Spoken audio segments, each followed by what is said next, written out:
What's up? Welcome back to my channel. If you're new here, my name is April. I am a mom of now 2 boys as of about 9 days ago. And I love to share content around fitness, nutrition, and mom motivation. So if you're new, I would love for you to subscribe so you can get all of the new content that I'm putting out every week. And this video is going to be all about my birth story. So stay tuned and we're gonna get right into it. So where to begin with the birth story? So this is my second son that I had on October 2nd. It's hard not to compare your pregnancy to the previous one, right? So the first pregnancy, just to give you a little bit of background, went really well. It went really fast. I was only in labor for 9 hours, and that was with an epidural around hour 5. So the epidural did slow my contractions down quite a bit at the end. I was already 7 centimeters dilated when I got the epidural the first time. And so if I hadn't gotten the epidural, I feel like my labor would have been like maybe 6 hours. And that was with my first baby. And they always say with your second baby that it usually goes faster, it's usually easier, all of that stuff. So that's kind of what I was anticipating for this delivery as well. I will say from the very beginning, almost like maybe within the first couple of months of being pregnant with my second son, Weston, I had this like intuitive feeling that he was gonna come early and that he was gonna come fast. And that kind of like, I think that got reconfirmed to me from other people just saying that, if that makes any sense. And so the intuition felt stronger and stronger the closer we got to the end of my pregnancy. With that being said, I'm going to start the birth story off around the 36-week mark because we didn't end up having him before that, so that was great. So 36 weeks is when you go in and you actually start getting you can start getting your cervix checked to see how or if you're dilated. And I wanted to know. So at 36 weeks, I said, sure, go ahead and check me. And my doctor told me that I was already 2 to 3 centimeters dilated and 50% effaced, which is pretty good. For 36 weeks, like that was, you know, a good indication that my cervix was preparing for labor and delivery. So that definitely reinforced the idea that he was gonna come early. I wasn't really feeling contractions, a lot of Braxton Hicks. I did go home that week actually, and started having Braxton Hicks very regularly. And so because they were feeling so regular, I actually started timing them and I started to think, oh, maybe these are actually contractions. You know what's really interesting is even if you've had a baby before, I honestly like couldn't remember exactly how the contractions felt the first time. So, and I wasn't sure if they would feel the same the second time. So I felt like a first time mom all over again because I was like, oh my God, is this labor? Like, you just never know, right? So when I left that doctor appointment at 36 weeks, I did start cramping. I did start having Braxton Hicks, and I was like, oh my God, she put me into labor, because it's kind of what happened the first time too. But I was 40 weeks or 39 weeks with the first pregnancy when I went into labor. So long story short, Scott ended up coming home early from work because I was timing these contractions and they were like every 2 to 3 minutes, although they weren't really getting stronger. So I was still a little skeptical that it was actual labor. I even had my mom come visit because she was like our person that was going to come watch Isaiah when I did go into labor. And she lives an hour away. And so because we all thought that the labor was going to go very quickly and we were worried that she wouldn't get there on time, she came out. Okay, let me get Weston. We're back. This is Weston. I was going to wait until the end of the video to introduce you, but he was hungry, so we did a little feeding, and I don't want to put him down, so here he is, little cutie. So anyway, so at 36 weeks, you know, we had our first false alarm, basically, because after when I was timing those contractions, I was actually nap trapped with Isaiah. So I was just sitting in one place for about an hour, and I kept thinking, you know, I bet when I get up and start moving around, the contractions are going to stop, which is exactly what happened. But by that point, Scott was already on his way home. My mom was like, oh, you know what? My mom didn't come out that time. Thank God. I waited to have her come because I was like, I wasn't sure that it was labor, and I didn't want her to drive all the way out for nothing. So that time, it was just Scott that came home from work early. And then he got home and the contractions basically went away. I was still having a little bit of cramping, but that was probably just from the cervical check.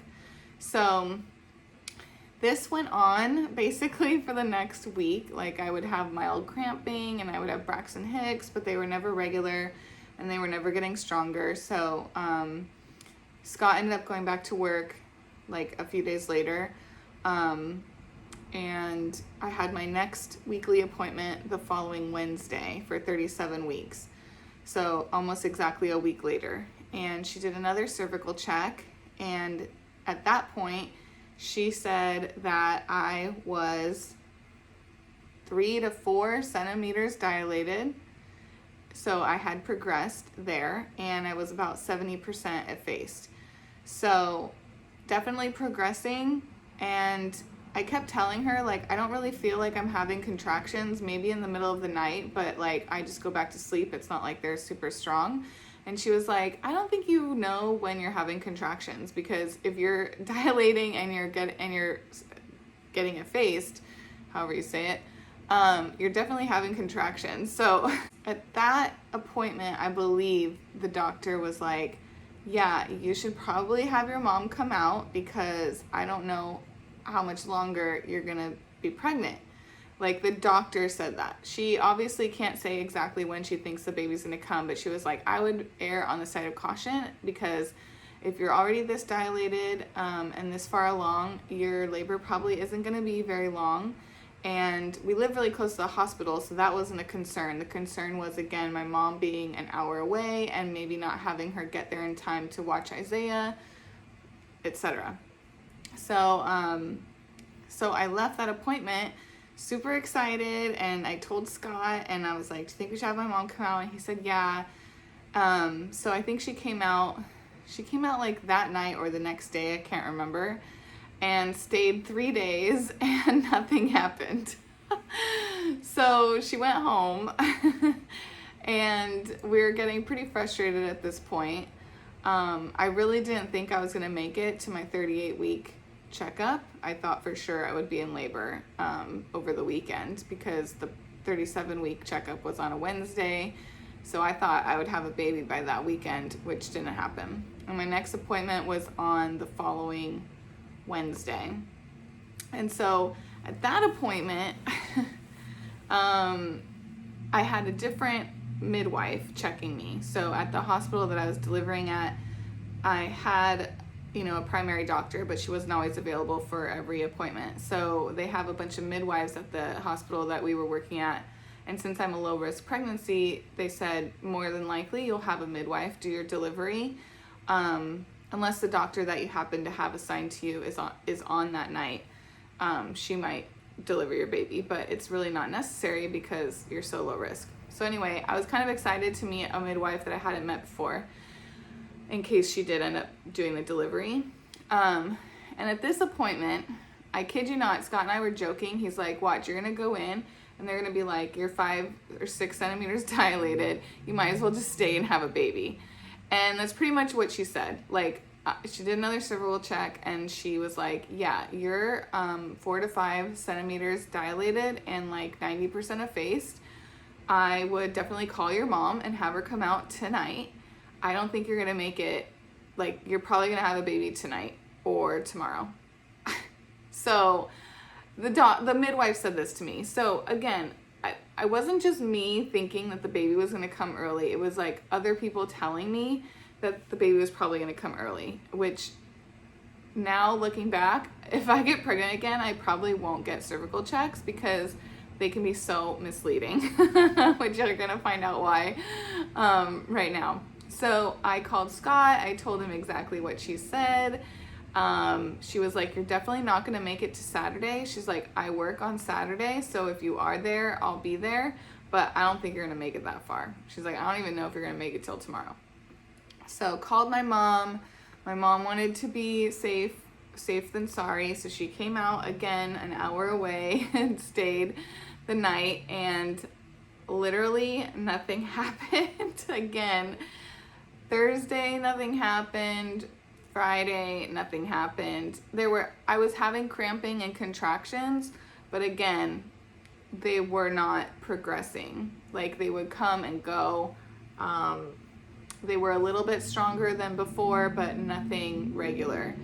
So I was feeling pretty annoyed and like just over it. I was uncomfortable most of the time because of the cramping and whatnot. And Friday night, I just remember going to sleep and just being like, if he comes, great. If not, then I have another appointment next week and we'll see. I'll be walking around with like a totally open cervix and no baby. But Saturday morning, I woke up at 6 a.m. with contractions, and it's funny how the whole time you're just questioning, like, is this really a contraction? Is this really a contraction? But when you start having the contractions, like, they just feel different. I can't explain it. They were lower in my belly. They were in my back. They just felt stronger. And I just knew that this was real labor. So I woke up, I was really calm. I didn't want to set any false alarms. At this point, I was like, you know what? Everyone thinks I'm going to have a super fast delivery, and with my luck, it's going to be like way long. So let's just chill. So we had breakfast on Saturday morning. I told my mom and Scott that I was having contractions, and my mom was actually planning on leaving that morning to go back home because she'd already been with us for 3 days. So I text our babysitter and I was like, hey, would you be able to come watch Isaiah for a few hours? And then that afternoon, his uncles, my brother-in-laws, were planning to go to Scott's mom's house, which is also about an hour away. And we were like, well, you guys can just take Isaiah with you. He can stay the night with that grandma, and then hopefully we'll have a baby and she can bring him back tomorrow and we'll all be home. So that's what we did. We kind of set up everything. I definitely knew at this point that I was in labor. So probably by I was kind of trying to wait it out because, again, I didn't want to go to the hospital too early, but I also didn't want to go too late. Plus, with COVID, there's all these extra precautions when you get to the hospital. So they were going to have to... We didn't really know, honestly. They were kind of a mess at the hospital. They didn't really know what the policy was going to be the day that I delivered because it was changing so often. Thankfully, Scott is vaccinated, so they told us all he needed to do was present his proof of vaccination, and they would let him in once I was admitted. So around 8:30, I think I told Scott, okay, yeah, we should go to the hospital. I could still breathe and walk through the contractions, but I could feel them getting stronger and progressing, and so I wanted to get there a little bit early just so that once I was in active labor, Scott would be in the room with me. So COVID, man, it really throws a wrench in delivery and labor. It was not fun. So basically, we went to the hospital. It was only 10 minutes away, so that was nice. We walked up to the front door and they said, okay, she can go in, but you'll have to wait outside to Scott until they confirm that they're going to keep her and she's actually admitted, which we knew that was going to happen. So I walk in by myself. Nobody tells me where to go. I knew that I was supposed to go to the 3rd floor, so that's where I went, but nobody got me a wheelchair. Nobody went with me. And mind you, I am in labor. I am having contractions every 3 to 4 or 5 minutes. So I go up to the 3rd floor and I'm just aimlessly walking around because I knew that it wasn't I wasn't supposed to go where I normally go for my prenatal checkups. It was down the hall. So I just start walking down the hall and I'm I have no idea where I'm going. So luckily, doctor was walking down the hallway and I asked him, I'm do you know where I go if I'm in labor? And he was like, yeah. So he kindly escorted me to the check-in area. And then I had to sit there and wait for like maybe 10 minutes and fill out paperwork. And then they put me in this little room. When they brought me in, they checked me and they said I was only 2 centimeters dilated. How that's possible, I do not know. It was a different doctor that I'd never met before. And I was like, hold up, like that can't be right. I was 5 centimeters almost on Wednesday, 3 days earlier. And she's like, okay, well, do you have to go to the restroom? And I said, yes. And she's like, okay, go to the restroom because that can make it look different or whatever. So I went to the restroom, she rechecked me and she said I was only 3 centimeters dilated. So I don't know what happened between the last 3 cervical checks and that one to where, I don't know like how there was such a big discrepancy, but that was super annoying. And I was just like, great. So she said, you know, you actually need to be like 6 centimeters for us to admit you. So we're going to let you labor in here alone. And when we come back in an hour to check you, if you've progressed, we'll keep you. And if not, we're going to send you home. And I was like, oh my God, hell no. I am not going to go home and like go through this whole waiting game again. Like this is fucking crazy. Oh, and by the way, my birth plan at this point was to try to go natural. So I really, with Isaiah, my first pregnancy, I wanted to try to go natural, but like things happened so quickly. I was not prepared. And I thought maybe because it was my first pregnancy, now that I knew like what to expect, I would be better prepared to do a fully natural, unmedicated birth. So that's what I wanted to do. I told them that, they knew that. So, they didn't like, I had to be hooked up for monitoring for like 20 minutes, which kind of sucked because I couldn't like walk around. But then after that, for the rest of the hour, I was free to just like walk around in this little tiny room, again, alone. And I was texting Scott. Scott was getting super upset downstairs waiting, especially when he found out that no one walked me up or gave me a wheelchair. Like he was calling, he's a nurse, so he was very upset. He was calling them and like yelling at people, and it was kind of dramatic. But so I'm walking around laboring by myself. At one point I started to cry because the contractions were getting stronger, and I was just like, this really sucks. Like I'm stuck in this room by myself in labor. This is awful. It was really not great, you guys. It was not a great experience. But luckily when they came back to check me, I had progressed to 4 or 5 centimeters. I don't remember at this point. And they could tell like visually that I was actually in active labor because they were painful. And I was doing my best to breathe through them. And, you know, I had been practicing that in preparation for a natural birth. So luckily they admitted me. They let Scott come up. We moved into an actual room, the delivery room. And just to keep this as short as possible, the contractions were terrible. I labored, I think at this point it was, let's see, maybe 10 a.m. when we got into the room. And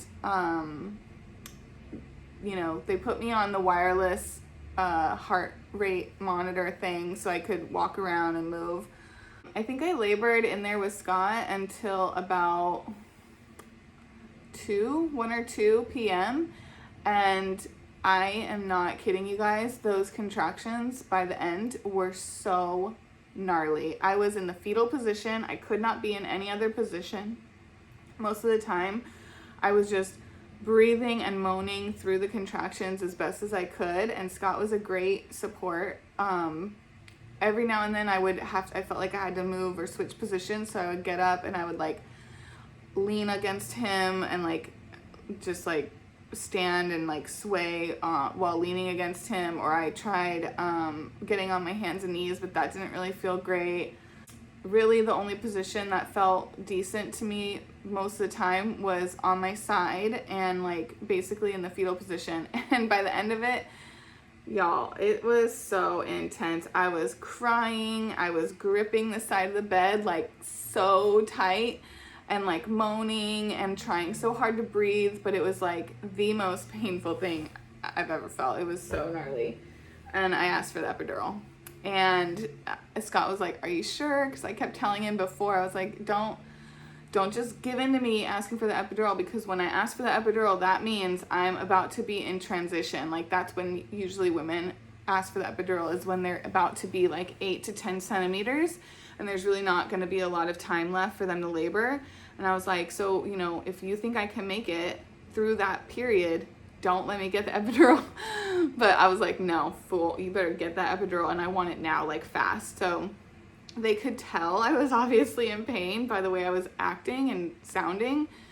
So I think within, 40 minutes, they had put the epidural in. But once the epidural's in, y'all, it is like game changing.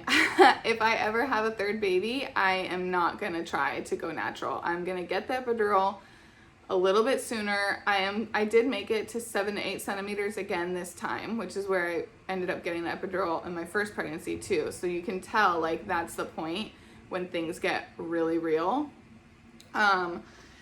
So part of me is really happy that I waited to get it until that long, because I was able to labor naturally. And, they say the less interventions you get, the less interventions you'll get. So meaning once you get one intervention, you're more likely to get more and more interventions. So usually when you get the epidural, it slows down your contractions, and then they want to give you Pitocin to make them stronger. And then if you're not progressing fast enough, whatever.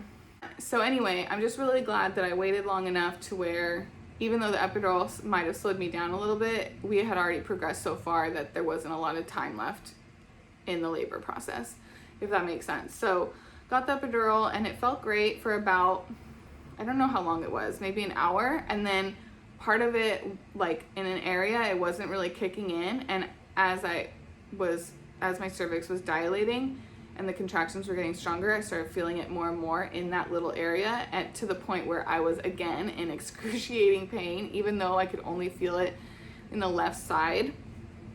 So they had to come in and give me like an extra shot. I think they called it a bulbous of epidural.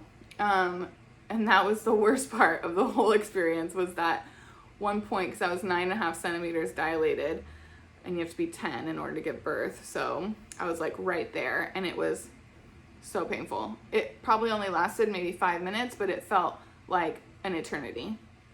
So once they gave me that, it took a couple minutes to kick in, and then I was back to feeling totally great. So they were like, okay, well, we're just gonna let you sleep or rest for about an hour, and then we'll come back and check you, and you should be ready to push. Like, the midwife came. Oh, another funny side note is the midwife that had checked me on Wednesday was there, because this was Saturday, and remember, she said she would be there Saturday, but she didn't think I would make it. And so she came in, she's like, April, what do you know? So she actually ended up being the one to deliver Weston, which was great. Even though I was kind of annoyed with her. But yeah, so she was like, okay, I just want you to try to rest for an hour, and then when I come back in, you're gonna have a baby. Like, she was like, you're about there. And which is exactly what happened. They came back in an hour, and they're like, do you feel any sensation of push? And I said, I think so. Like, I feel a little bit of pressure, but with the epidural, it's hard to tell. And so she checked me again. She's like, oh, yep, there's a lot of hair down there that's not yours. So she's like, why don't you give me one practice push? And I started, and she was immediately like, no, wait, don't push. Let me get set up. I guess she wanted to see like how well I was gonna be able to push, and I pushed really well. So she's like, let me get set up. So they all got set up, and then literally 2 or 3 pushes later, he was born. So like once we were there, and it happened super fast. I think my total time in labor was, I went into labor at like 6 a.m. and then he was born at 5:24 p.m. So it was actually a little bit longer of a labor than what I had experienced the first time, but only by a couple hours, and I pushed way less this time. I did end up tearing again. I tore the first time, 2nd degree tear, and she said I basically tore the same place, 2nd degree tear again. But the good news was I had an epidural and I couldn't feel a thing. So, yeah, and then little Westy was born. He came out thriving. Another thing that I was really nervous about was the fact that Isaiah had to go straight. He didn't go straight to the NICU, but he ended up going to the NICU a couple hours after he was born for 3 days because he had meconium when he was born, and then he had some respiratory, he was having, you know, problems breathing, so they wanted to like just monitor him more closely. So he ended up being in the NICU for 3 days, which was not fun, and I was really, really hoping that that would not be the case with Weston. I wanted him to be in the room with us. I wanted to start breastfeeding immediately, and I wanted to go home like as soon as possible, which we ended up getting to do. We actually ended up leaving the hospital the next day, and we were home on Sunday by like 4 p.m. So I couldn't have asked for a better delivery. Honestly, everything went, you know, the important things went the way I wanted them to go. And I just want to say, if you are scared to have a baby or go into labor, the best advice I can give you is to release that fear and really do your research on breathing techniques and having a good support system in place. Do your research on the type of birth that you want to have and prepare for it, but also keep an open mind that things don't always go as planned, obviously. And to really eliminate that fear, I focused a lot on hypnobirthing techniques. I read Ina May's Guide to Childbirth, which is probably the best resource I could ever suggest to any expecting mom. Just reading the stories of other births in that book was like a game changer in itself. So if nothing else, I suggest that you get that book. But yeah, I mean, the more you can release the fear around having a baby, the easier your labor will be, and also the less painful it will be. Because the more fear you have, the more tense you're going to be, and the more tense you are, the more pain you're going to feel. That's what they teach in the hypnobirthing classes. So, and just like, don't listen to the people that have the scary birth stories. If they try to tell you the story, I would cut them off immediately and be like, if it's not a positive experience, I'd rather not hear it right now, because that's just not like the mental place I want to be in. And you have the right to say that to people. People always want to scare other people and like be really, you know, share their dramatic experiences, which I understand, but there's a time and a place for it. And if you're an expecting mom, it's not the time or place to be sharing those stories.